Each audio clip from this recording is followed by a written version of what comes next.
ओम नमः शिवाय शिवम नमः शिवाय पुनः।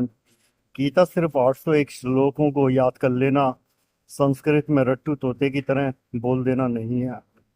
गीता ये बताती है कि अगर हमने कुछ सावधानियां रखी होती तो किशन को कभी गीता कहनी नहीं पड़ती। अगर हम इतिहास के पन्ने को पलटे महाभारत के, जब कौरव पांडव जानते थे, इनके माता पिता कुंती और गंधारी जानते थे कि इनमें 36 का आंकड़ा है। चाहे ये बचपन में ईर्ष्या थी जब भीम दुर्योधन की लड़ाइयाँ होती थी, या अर्जुन और दुर्योधन में प्रतिस्पर्धा थी, और जब पांडु को राज्य मिला, छोटा भाई था और बड़ा भाई धृतराष्ट्र राजा नहीं बनाया गया क्योंकि विकलांगता थी आंखों की, तो नफरत के पौधे तभी बढ़ रहे थे। अगर हम उस वक्त ध्यान देते तो हम ये देख सकते हैं आज भी वैसा होगा। तुम्हारे कौरव या पांडवों की तरह रिश्तेदार होंगे तो तुम उस आने वाली विपदा को, घटना को बचा सकते हो। क्योंकि सार यहाँ पे ये है, आखिर उस रक्तपात से क्या मिला।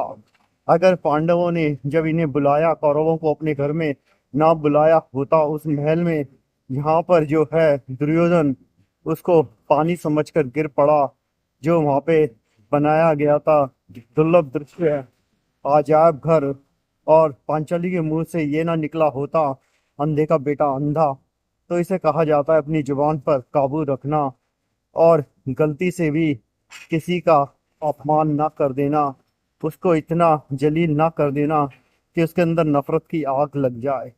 अगर हम देखें आज चारों तरफ इतनी लड़ाइयाँ हैं, नफरत हैं, जिन रिश्तेदारों से, जिन भाई बहनों के साथ एक साथ बड़े होते हैं, आज हर तीसरे घर का वो कोर्ट कचहरी में केस देखा जा सकता है, चाहे वो जमीन के लिए, जायदाद के लिए है। सेम महाभारत का ये जो है ग्रंथ है। इस जो समझदार आदमी होता है वो कोई समस्या क्रिएट ही नहीं करता, सॉल्व करनी पड़े। ठीक है। जो इंटेलिजेंट होते हैं वो लोग समस्या क्रिएट करते हैं और उसे सॉल्व करते हैं। यात्रा आपकी है, जीवन आपका है, कि आप कौरव पांडवों की तरह उन रिश्तेदारों से मिले रहेंगे जिनके अंदर नफरत के पौधे बढ़ रहे हैं, और जब मौका लगेगा या तो वो आपकी पांचाली का चीरहरण कर देंगे, या आपका अभिमन्यु मारा जाएगा, या आप उन गंधारी के 100 पुत्रों को शव जमीन पर बिछा देंगे। लेकिन इससे कभी शांति नहीं आती। इतिहास गवाह है, पांडव जीतने के बाद भी सब कुछ हार गए और हिमालय में गलने के लिए चले गए जब शिव उनसे प्रसन्न ना हो पाए, और शिव ने कहा जो कर्म करे हैं उनका तो फल भुगतना ही पड़ेगा।